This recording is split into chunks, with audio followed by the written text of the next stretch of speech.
So I went with a 27.5.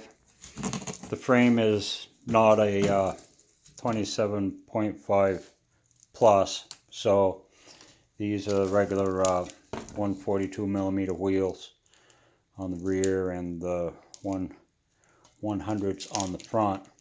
Went with a 30 millimeter wide.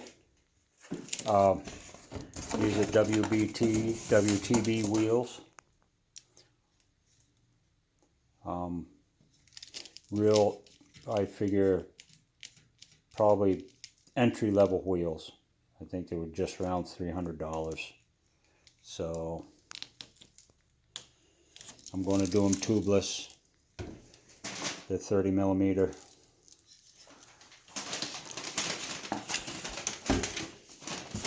There's the front one. The other, 15 millimeter through axle.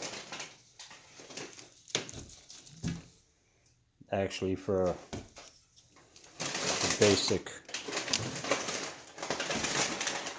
basic wheel, they look like they're not too bad for entry-level wheel set.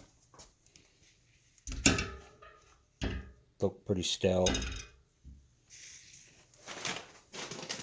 I think they'll work.